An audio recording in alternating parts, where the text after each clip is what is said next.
All right. Well, since we can't uh since we can't hear Jehann, I think I do get to introduce Lenny Foster. Lenny is of the Diné. I believe it's Diné. Is that the correct Mhm. pronunciation? Lenny, give me a nod. Yes, yes, thank Thank you. you. Former director of the Navajo Nation Corrections Project, spiritual advisor for more than 2,000 Native American inmates across over 90 state and federal prisons in the Western United States. He's been the co-author of important legislation that allows Native Americans to practice their religious and spiritual practices in Arizona, New Mexico, Utah, and Colorado. He's a sun dancer and a member of the Native American Church. He's been with the Native American movement since 1969 and has participated in actions that include Alcatraz, the Black Mesa, the Trail of Broken Treaties, Wounded Knee in 1973, the Menominee Monastery occupation, the Shiprock Fairchild occupation. He's been at the center of the Native American movement for decades, and we're deeply honored to have him here. He's also well known as an advocate for the freedom of political prisoner Leonard Peltier. Lenny, welcome. Thank you. Thank you for that introduction. It's my honor and pleasure to be with all of you this evening. Hopefully, I'll be able to enlighten you. I'll talk about my experience with the movement for the last 40 years, 53 years, but most of my work has been in advocating for religious rights, cultural rights, spiritual rights of Native Americans incarcerated in the United States prison system, and also my advocacy and spiritual contact, spiritual counseling of Leonard Peltier. So I'd like to open up with a prayer, which is appropriate protocol for our Indigenous people. And I'll do it in my native language. Dana. Kudobe hejondole, Yama Santis Picato, Citizenebe Yananit Eto, Ha Shada Ana Naho Quas. Kudobe hejondole, Econ Benjanon Cheek case. Yanat Abiat and he Nabiat and Yitzats and Biat Yatach Jonah H. and Tradine Benjanon Hanat Kindole. Sisna Jenny tot zich door koosleed benzaat zich en dan seni die kon bekado God as launchol ben hit ziel ben hit schel. Wat aan zie keest in het nat abiat kodoy ja hinane kre. Die kon sadel jij zet is een nestling doorleg. I don't care when he is and he after. Wat het is en zo'n baan zit een case. Ado sadel jij zet is een nestling doorleg. Kon kroyat elke. Gaat zet is en. Zet is een ebe ja niet eto ga shada nou komst beheers on the sling. Beheers on the sling, beheers on the sling, beheers on the sling. Oh, I say all my relations. That was a traditional blessing way of my people that was taught to me by my grandparents, my grandmother, my aunt, my uncle, my mother and father, who were all traditional peoples who lived off the land. Myself, I grew up in a sheep camp. So I didn't experience running water or electricity until I got to high school. And then when I went off to junior college, it was a treat to enjoy those things. And I feel that that's one of the rights, self-determination efforts of our people to obtain that type of enjoyment, being able to have these certain experiences. For many people, they take it for granted, not having access to running water or electricity, but that struggle continues today. And as Dr. El-Bisi said, that I've been involved with the Indian rights movement, specifically the American Indian movement, the International Indian Treaty Council. So it's my pleasure, honor to be here this evening. And I guess the focus of my talk will be about the Indigenous Peoples Day. There are many celebrations that took place today.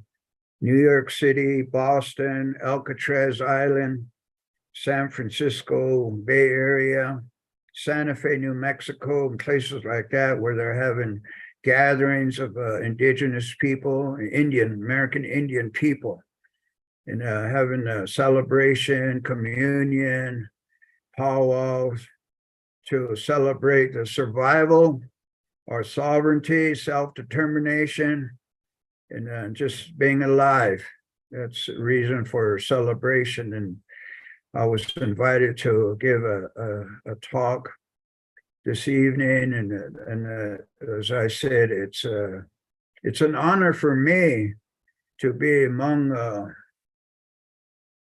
many scholars like yourselves, especially back east. I usually don't give lectures east of Mississippi.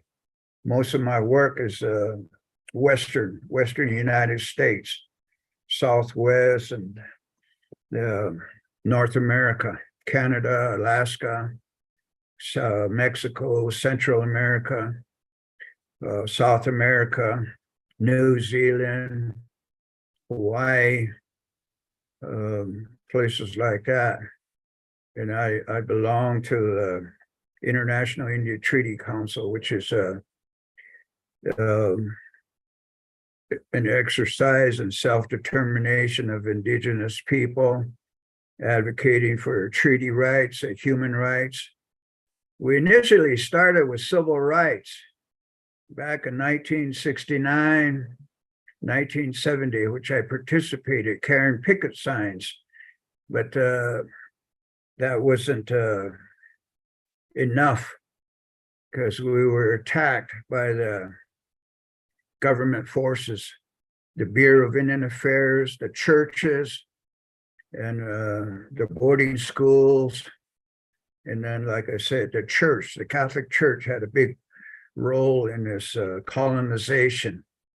And so we've had those type of adversaries trying to change our experience, our perspective, and actual experiences of tearing down the sweat lodges and taking our medicine bags, our medicine bundles, burning them, prohibiting our participation in ancient ceremonial practices, the Sundance, the Native American Church, pipe ceremonies. I myself personally got involved with the prisoners, Native Americans who are from different nations, specifically the Navajo, because we are the largest tribe, the largest number population in North America. More of our young people were incarcerated, men and women. So I started working as a volunteer in Arizona, New Mexico, Colorado, and Utah, and advocating for religious practices, cultural, spiritual rights, having access to the sweat lodge, of purification. It's an ancient ceremonial practice of our Indian people, Indigenous people, cleansing and purification. So it was a real struggle. It was a real struggle to obtain those rights, because the Caucasian, the European who came to this land would not approve of our participation in our traditions, our beliefs. And it was a real struggle. Many of our people went to prison for advocating. And the work that I did, I started as a volunteer in the Arizona State Prison and advocating for sweat lodges, meeting with the chaplains, the prison officials, the directors, the warden, and creating an atmosphere of education, awareness. And it was a very intense struggle, because the churches, they didn't want to see our people practicing the ancient ceremonial ways. Like I said, the cleansing and the purification practice of our people was prohibited. We were prohibited from praying with the pipe, corn pollen, eagle feathers, singing our songs, using our drum. We were told to speak English and go to church. So that colonization was very intense. And I'm just sharing a bit, just the experience that we had to endure. And for the last 38 years, I worked in the United States prison system, the states and the Federal Bureau of Prison, advocating for these ways. And it was difficult. We had to resort to litigation, lawsuits, and that was difficult. So we also pursued the experience of legislation to introduce state and federal legislation to obtain these rights and create state and federal laws. And then more recent, I'd say the last 20 years, to sitting down with the officials at the table, negotiating, discussions, creating a more humane approach to talking about why it's important for us as Indigenous people, as American Indians, to participate in these ways. Not everyone was completely brainwashed, colonized. I myself broke away from that when I was when I got to be 10, 11, 12 years old. And I went back to my ways. My grandparents, my father and mother, we didn't speak English in the household. We spoke our language. And that was a way, that experience was a way to overcome the colonization. But that was prohibited, but we were able to do it. And I spent my summers at the sheep camp, herding sheep, helping my grandparents, where they didn't speak English at all. They spoke Diné. And so when I got to school, I didn't know how to count in English. I didn't know the ABC. So school was difficult. School was really hard. And it was difficult right up till high school. And then I went to college, like most of you. We were encouraged to go to school. My parents, they went to boarding schools and encouraged us to go to school in 1966. I was a senior in high school. I wanted to join the Marines, go to Vietnam. A lot of my friends were doing that. I was of age. And my mother said no.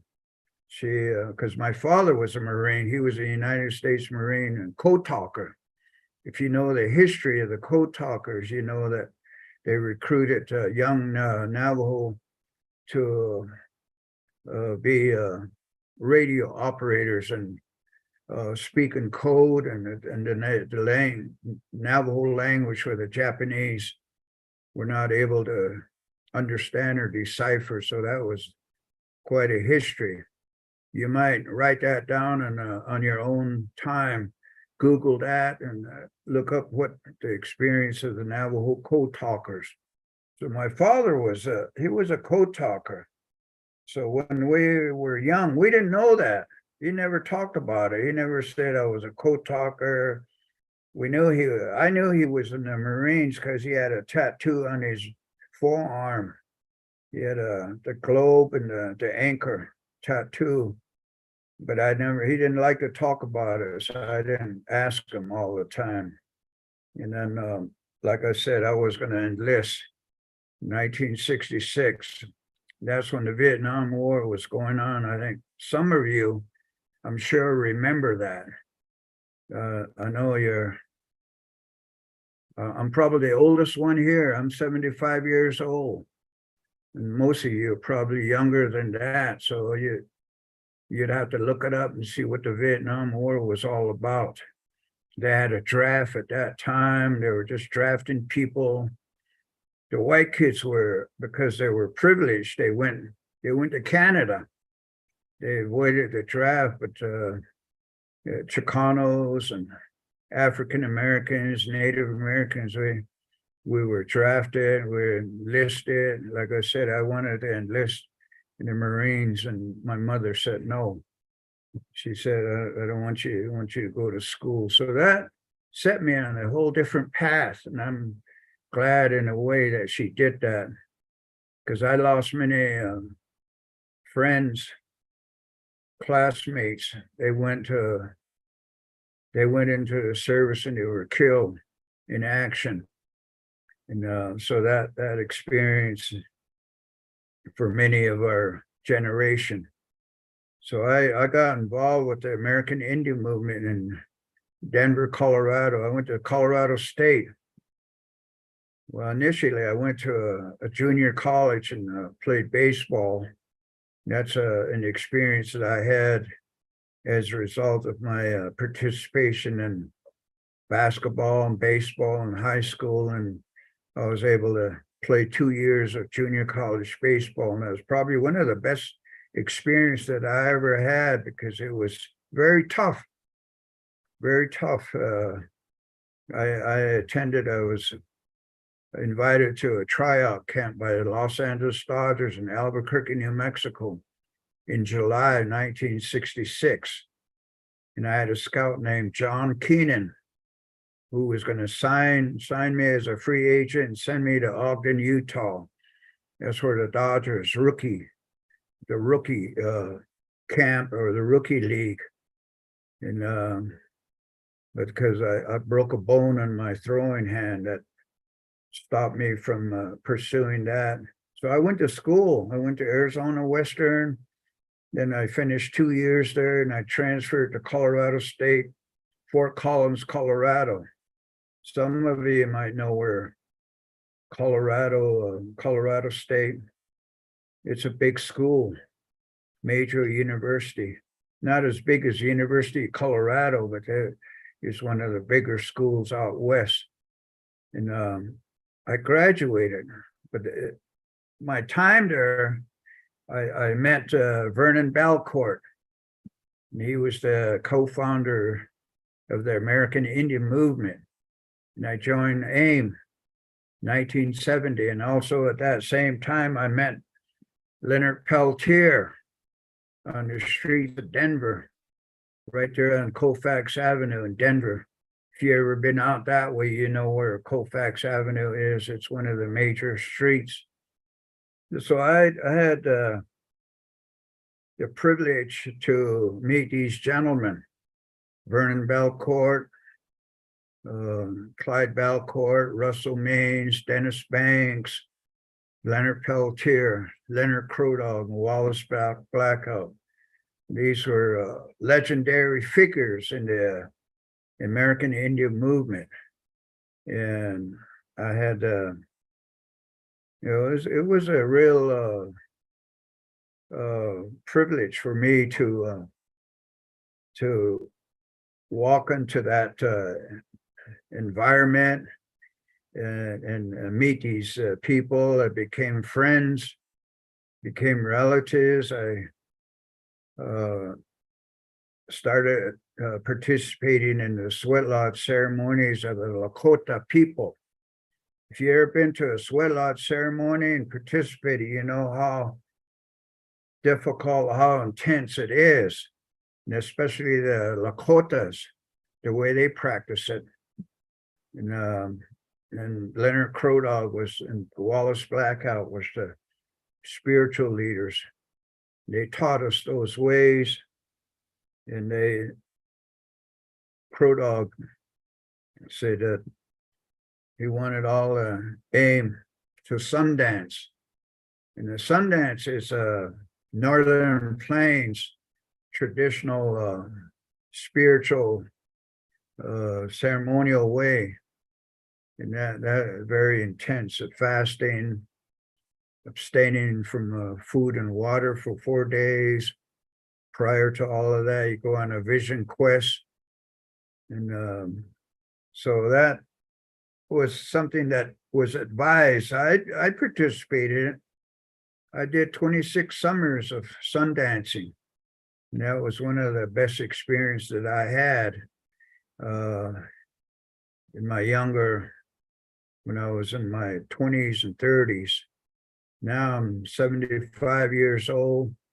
I'm a grandfather and an uncle, brother, a father, and a comrade to the people who were involved in the struggle. So that was my background.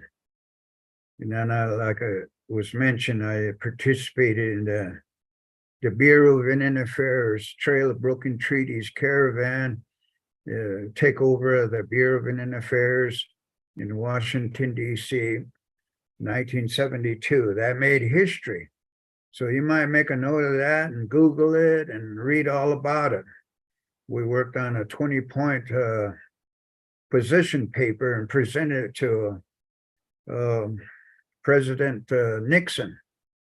And they were not too thrilled about Indians because they had to deal with their experience of taking land, water, resources, coal, uranium, timber, things like that. Those resources that are on Indian land.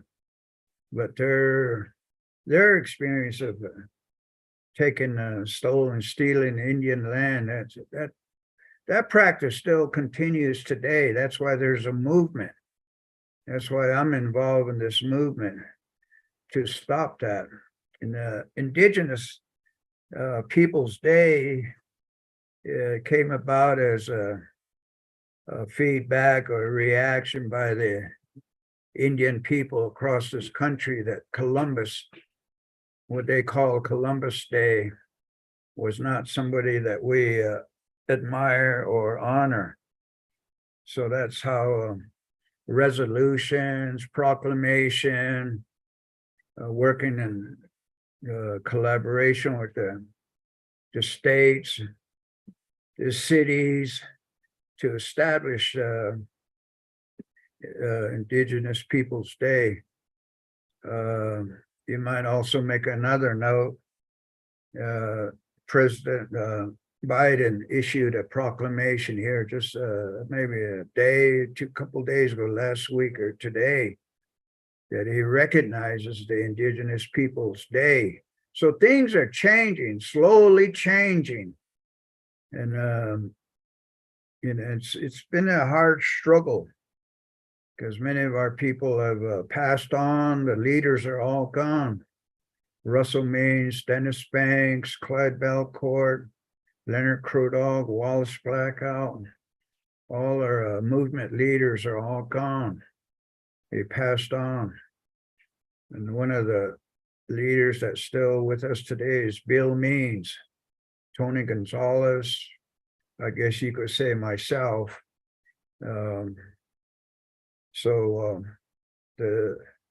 This movement continues, the struggle continues. Now it's a real fight for water. Water is very, very precious. We just lost a Supreme Court decision where the Supreme Court did not recognize the treaty rights. That shows you how ignorant they are, how stupid they are. And I can't believe the Supreme Court. I used to think I held them in a high regard. I don't do it anymore because I realize they're just ordinary people who went to law school and who were chosen to be part of the Supreme Court. And they're corrupt. They're corrupt. And the person who made that decision, wrote up that decision, is a sex offender. He was the one that was selected at the end or a few years ago when he was crying because his background was brought up and questioned why he was a sex offender, a molester, but yet he's chosen to be on the Supreme Court. And he wrote a decision. Basically, what he said was the Navajo Nation treaties with the United States government, June 1st, 1868, has no validity. If you read the treaty, the way it reads, that we were told, my people were told, the chiefs, Manilito, Barbancito, Narbona, those were our chiefs' names.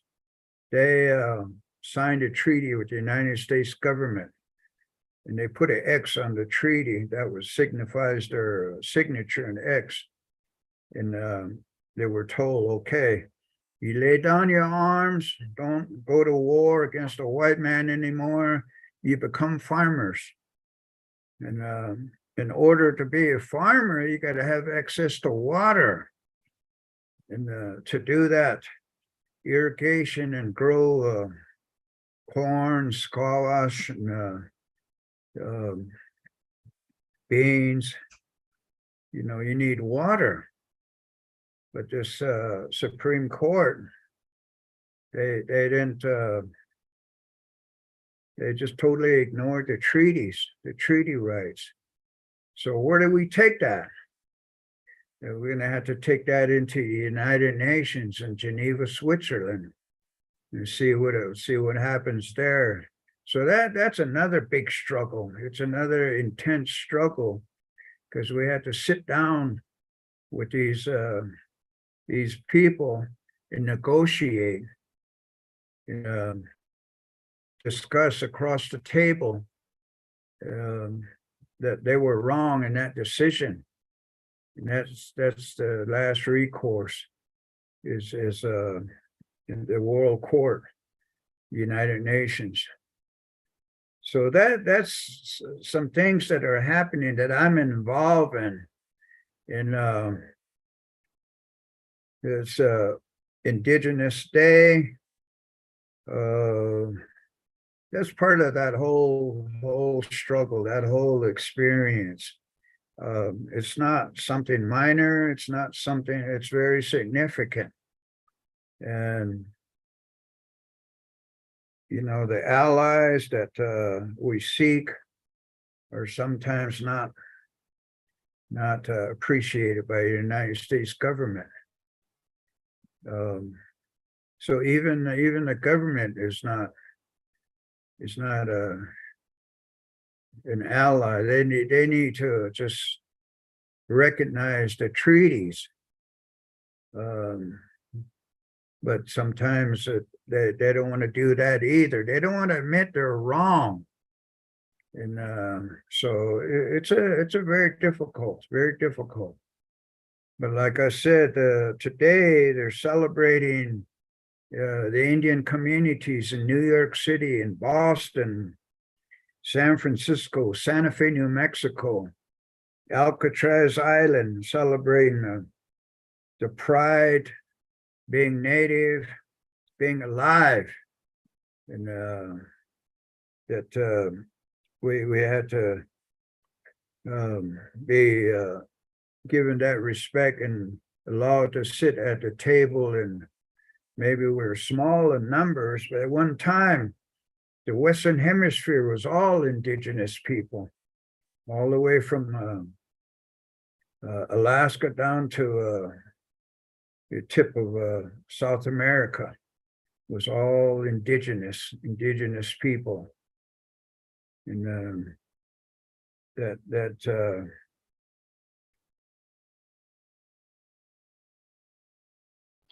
they didn't completely wipe us all out. We're still here.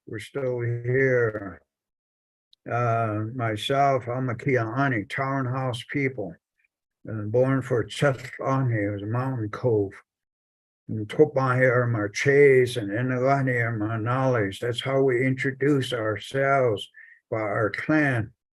And all Indian people, all indigenous people have that protocol. We have a clan that we belong to, mother and father. And that's coming back. The language was almost wiped out. We were almost wiped out. Our medicine bundles were ripped, burned. Our sweat lodges were bulldozed and burned. The sacred tree, the Sundance, was torn down. You did things like that, created bad medicine. The forces of nature. We commune with the forces of nature. We pray with the water and we pray with the air. And the different forces of nature manifests itself in earthquakes and fires, and you have big major fires now, and people lose their $1 million homes. And that's because no offering were made, no prayers were made. They live a whole different mindset. We got to get back to recognizing the forces of nature, the water. So these are just some things that we should all know, and it's not too late to learn. It's not too late to recognize. Maybe brainwashing, colonization, racism, discrimination. It's very difficult to overcome. So most people they just said, I don't believe that stuff. White people say that. We shouldn't say that. You have 5 fingers. We call you, our word for the human being is the 5-finger people. Bilashla.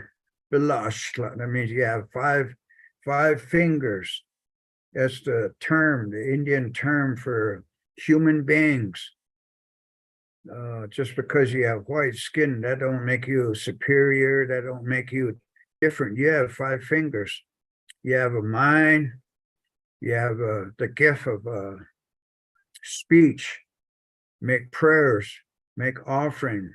So you have to recognize and learn, or at least respect that, respect the winds, respect the sun, respect the water, forces of nature. And there's some things we can learn from each other and share. So I feel that this invitation to speak is it's an honor for me just to share this. If there's just one thing you can take from this lecture, and then that be your gift, whatever that would be, whatever you take, just to have a feeling of peace. We're seeking justice. Yeah, what is that? What is justice? So, you know, we need to think about those things and then just know that the language, what we converse, speak to the forces of nature, to the wind, to the sun. There's words for these. The wind, we talk to the wind in that manner. And then Jehann El-Bisi, that's the sunlight. Jehann El-Bisi, Shandin. These are words that are not used in everyday language, but it's in the prayer that we say when we commune with the nature. And it's not something abstract, it's real. So that's something that I want to share with you. And I think water rights, human rights, those are very important today, not only for Indigenous people, but for all of the human being. We need to recognize that. And also, I think for us as Indigenous people, we're engaged in this campaign to free our people that are incarcerated. One that comes to mind is Leonard Peltier. Leonard Peltier is a political prisoner, and he was incarcerated for standing up for the treaty rights and human rights of Indigenous people in Oglala, South Dakota. Almost 48 years ago. And he's incarcerated at the federal penitentiary, Coleman, Florida. I visit him. I conduct the sweat lodge ceremonies and pray with him, smoke the pipe, and want him to be released. We hope and pray that President Biden will seek to release Leonard Peltier executive clemency. In return, he might gain our votes again to get him back in there. That's how we got him in there. People don't realize, but it was the Indigenous vote, the Indian vote, the United States election here 4 years ago. That's how he got in there, because we didn't appreciate it. Trump. We don't believe in Trump. He's evil. He's a bad man.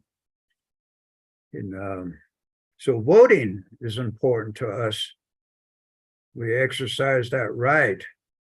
And if President Biden recognizes that, he can become an icon in the Indian country by releasing Leonard Peltier and executive clemency, compassionate release.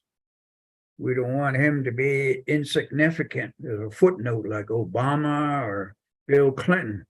They had an opportunity to become an icon in Indian country, Bill Clinton, but he just squandered that, and now he's become insignificant. He's just a footnote. It looks like Obama is going to end up the same way. He had an opportunity to release Leonard Peltier and executive clemency. They have that power. The presidents, they have that power to do that, but I guess they're afraid. They're afraid of their shadow, or they're afraid that they do something for the Indigenous people. And Lenny, could I interrupt for a moment? yes. So it's we're at the time designated to move to Q&A, and Jehann asked that I act as a timekeeper. People with a closing statement. I just want to thank all of you for your time and your commitment to listen.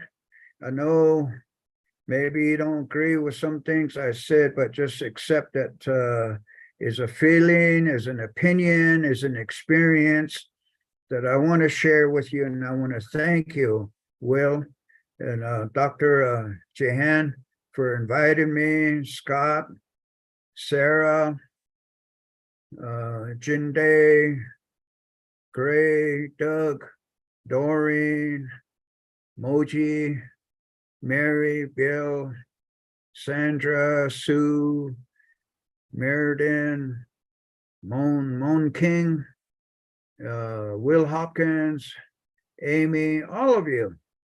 You're all important. You're precious. Thank you. Thank you and have a good evening. So we're looking forward to asking a few questions of you, Lenny, and thank you so much for your words tonight. I do want to make sure I give Jehann a chance to say a word about decolonization, assuming that her microphone is working now. I don't know if you can hear it. Yes, we can hear you. Do you want to take a moment now and then? Oh yeah, it's very short, 30 seconds. And then I like to give it to Lenny, to the audience, to everyone to be able to talk. So it's very brief. What I was thinking about was this word. When did I first hear the word colonization? Because people are so alienated quickly by the word. So some of the work I'm involved in and engaged in and enjoy and appreciate the opportunity to do is to it's an invitation for people to start exploring different ways of doing things and leaning into Indigenous leadership. Because, I mean, if we look at the environment alone, that's one of the largest examples of how colonization has negatively impacted our planet and our world. Like Lenny was saying, he was saying, we pray to the wind. They're very honoring, and it's a real energetic exchange. And with colonization, that connection was broken. And we need the Indigenous leaders to bring us back into Hajon, into balance and harmony with nature. And so anyway, the first time I heard the word colonization, I noticed my mom when I was little. I was 7. The language I learned was Anakalimi Arabi and Shwaya. I speak only a little bit. Ana also Maya, I want water. Ana Hebekatir Awi, I have these fragments of what I heard, which was my father's language, who was African, Nubian, indigenous. My mother was white, in quotes, for all intents and purposes, and descendant of colonized and colonizer. And so I asked her, she was drawing a mural of my father's village in Egypt, and she was drawing fences, high fences with barbed wire. And I asked her, why are you drawing, why is there barbed wire around the village he lived in? And she explained that's colonization. The British colonized the village. And so I was fascinated, like from a very early age, very fascinated, and began at an early age resonating with the Indigenous North American, South American experience, because kids mistook me for my parents and teased and bullied me as if I were Native American, which I think formed my interest. And what does this mean to be colonized? So losing our language is to me one of the fundamental breaks. And so that's all really I wanted to say was before kindergarten, my parents both spoke Arabic. And as I entered kindergarten, they said they couldn't pronounce my name Jehann. And my mother instructed them to call me Gigi, which is an Americanization of a French colonization. So I just want to thank Lenny because, and all of you for embracing him. There's so much to learn. And I have developed a much stronger sense of self and commitment. And I'm very grateful. So thank you. I just turn it over to everyone else. Right. So as we move into Q&A for tonight, the preferred format is to use the hand raise function or put an asterisk in the chat so that you can be unmuted and ask the question yourself. But I do want to address, before we go to Whitney, who's got her hand up, a conversation that's been happening in the chat. And I actually have a little anecdote that I wanted to share. And so Janet asked, from a Native person's perspective, is Indigenous Peoples Day something to celebrate celebrate or mourn? I'm wondering how to mark it as a white person. It is a really good question, and there were two responses, both from people of color. The first from Brother Moji, and Moji said, Janet, celebrate and join while mourning the decolonization. This is how I'm doing it, and he shared a link to his to how he's doing it. But then also from Desiree Evans, she says, Moji, as an African-American person whose people have had a complex history in this country, I see Indigenous Peoples Day as a way to recognize, acknowledge, and show respect for the beautiful humanity, culture, and presence of Native peoples, something this country has tried to erase. And I want to just share a quick anecdote. So with here in New Hampshire, we've tried to legislatively pass a switch from Columbus Day to Indigenous Peoples Day. And in the hearing, the first year it was put before the legislature, maybe it wasn't the first year, but one of the first years, the chair of the committee said, well, you know, why do we need an Indigenous Peoples Day? Indigenous people haven't contributed anything to modern society. And for people in the audience, you know, who were there for that hearing, this, in particular, people who know history, who understand, for instance, that food, everything we consider food, essentially, was developed and grown by people who were in community with nature here. You know, we think of Italian food as tomatoes, which were developed here. The Irish eat potatoes, which were developed here. Almost everything we consider food was developed in this land. Democracy, as we know it, representative democracy. It's not, the Greeks had rich slave owners who gathered in a building to make decisions together, but representative democracy as an idea and as a concept was developed here in this land. And anybody who knows history, and I know we have a lot of historians here, understands that the modern world was a result of what humanity learned from the people of this continent, and that a chair of a committee can say, well, Indigenous people haven't contributed anything to modern society. That's why we need Indigenous Peoples Day. That's why we need to take a day to mark the genocide, to mark the loss, to mark and to mark all that humanity has gained from the people of this land. And I'm sorry to soapbox for a minute, but I wanted to just share that anecdote in that moment and how frustrating it was to be in that committee hearing and hear those words spoken. So I'm going to turn it over to Whitney for her question, unless Lenny or Jehann, did you want to add anything to that before we move to? I concur with what you're saying. Thank you for that. That's exactly what the experience has been. To have that kind of feedback, but I appreciate your respect and understanding. Thank you. Preach, Will, preach. Thank you.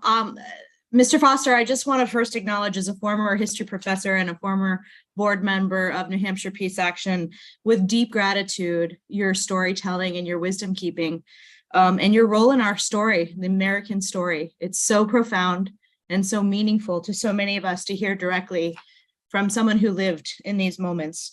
I want to affirm and acknowledge your wisdom, but also your resistance, your resilience, your agitation, your organization, and the commitment you've had to human rights. It's very moving.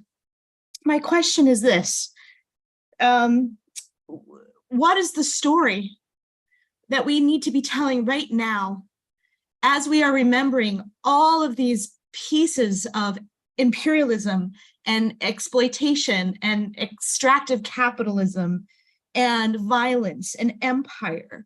What is the one story out of all the beautiful moments in our narrative that you mentioned, Vietnam and Leonard Peltier and the water struggle and the Supreme Court ignoring the treaties? What is the one powerful story that we need to be telling our youth?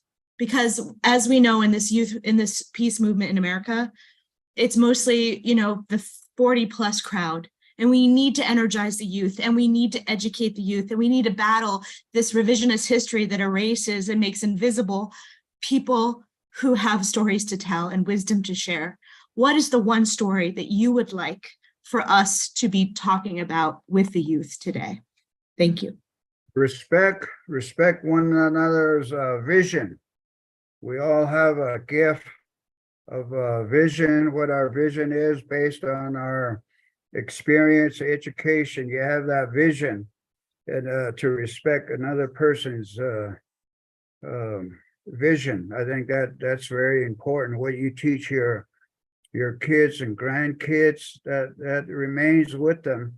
And if you could impress upon them the respect, if they can just respect and move away from the discrimination or prejudice, that we'll all be better off knowing that we need to honor Mother Earth. There's only one Mother Earth, and we can't destroy her and be a part to destroying her. Pollution and contamination, just to give Mother Earth that respect. Thank you. Thank you. Brother Moji. Any other questions? Brother Moji's got a question. Then Sarah. Hi, Elder Lenny, if I may call you Elder Lenny. Yes, sir. Thank you. And thank you, Sister Jehann. I am from Iran. I am a nonviolence activist, and I was at Standing Rock, of course. Yes. And thank you. On this Indigenous Day, I am an Indigenous person from the other side of the world. Yes. Has experienced the stink of colonization, although Iran was not fully colonized. But today there is a horrific colonization happening in Palestine. Yes. I want to remember that. And but in terms of in response to Dr. Howard's Sister Whitney's way of what story should we tell, I think the story I have chosen to tell, and I have already given the link in the chat, is to advocate for a Native/American truth and reconciliation process. A truth and reconciliation process as a way of beginning to heal the victims as well as the victimizers. And that's the story that I, as a victim of colonization from the other side of the world, would recommend the white people, as you properly pointed out. The white people in this country, need to do the kind of thing that in South Africa, the Truth and Reconciliation process in South Africa, which saved the country that was saved the country that was suffering from horrendous colonization and consequences of it, from a horrific disintegration and civil war. The white people in South Africa took the initiative to demand a truth and reconciliation. And of course, they held out their hands to the blacks, begging them and asking their forgiveness. But asking forgiveness is not enough. The truth of the genocide and its consequences needs to come out. And I hope that I'll send a link to the project that I'm talking about. And I would like Elder Lenny's, if I may ask this question, to bless it, please. A truth and reconciliation process is one thing that this country as a nation state, as a baby nation state, it's one of its deepest shadows that wounds the soul of everybody. So anyhow, thank you. Happy and at the same time mourning the horrors that are happening, unfolding in Gaza and in Israel. Thank you. We pray for our relatives who are going through that experience. War is bad for everyone. And I concur with what you said. I appreciate your perspective. And likewise, I think all of you probably have an insight or perspective that is respected. Thank you. And Sarah, we're going to have to do your question after the stream ends. But Jehann, I do want to give you a chance to respond because you're one of the speakers. And so go ahead, Jehann, and then we're going to close out. But we're going to stay on, and Lenny has agreed to give us some extra time. Jehann, you're still muted. Sorry, and thank you, Will. Thank you. And yes, there's time for her question because we're going to stay on so that everyone feels they can answer their questions and get full answers. I have a 3-layer answer to these questions, and going back to the history professor, and I apologize for not seeing Whitney. I would just quickly say the course, one of the courses I developed for UMass that was accepted, but then COVID shut down, and that's a longer story. But one of it was called "What's Your Story?" So my answer is to listen to the youth. To have youth in a room in person or on Zoom is pretty miraculous, given the media saturated environment with they're inundated with misinformation, too much information, too many breaks. So I seek to listen to them. What frustrates them? What scares them? What are they interested in? And what I hear from leaders, Indigenous leaders like Lakota youth leader Tokara Iron Eyes, she says, we have to do the work of decolonization ourselves. So from her perspective, and that's why I lean into following Indigenous leadership, because they're saying loudly and clearly, we're doing the work, you follow our lead. And so with regards to that question, I would say, let's listen to them and slow things down and not try to force a narrative or a story or one story, but and then that leads right into the second to Muji. Thank you so much. Miniwachoni. Water is life.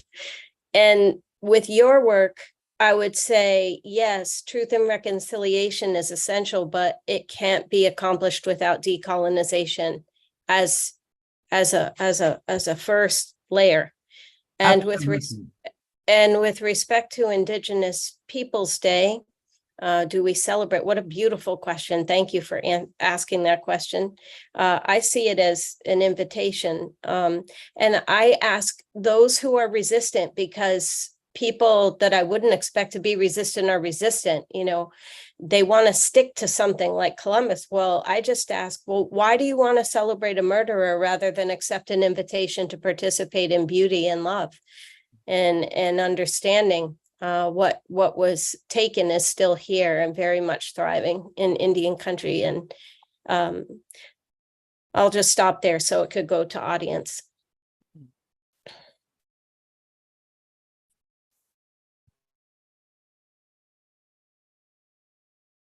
You're muted, Will. We don't have time for audience input until after we stop the live stream. I am going to turn it back over to Lenny if he'd like to close us out. But before we close, I want to, number one, mention that New Hampshire Peace Action is committed to continuing this conversation and continuing it as a free and open to the public activity, but that this organization depends on your donations for its survival. So check out nhpeaceaction.org /donate to make a gift. I think there's also an organization that Lenny is working on that works with Indigenous prisoners. And if somebody has the link to that, I'd appreciate if someone could throw that in the chat. And then finally, I wanted to quickly give some of New Hampshire Peace Action's upcoming programs, if I can find that. Amy, do you have that handy, perhaps?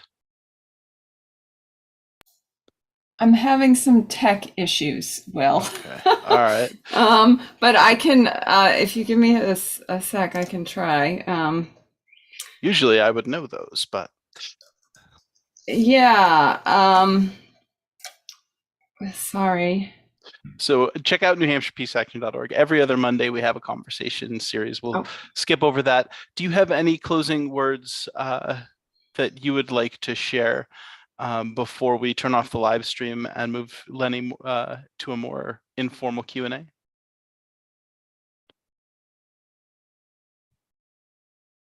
Is that directed at me or are you at? Yeah, Lenny, did you have anything you wanted to add before we? Well, I just want to thank you all for attending and appreciate your presence, and hopefully pick up an insight and take it with you and think about it, and know that these experiences are it's ongoing.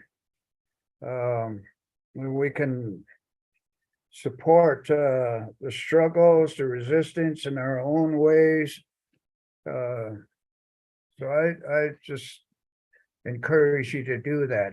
I don't really say do this or do that, but it's your vision is yours, needs to be respected.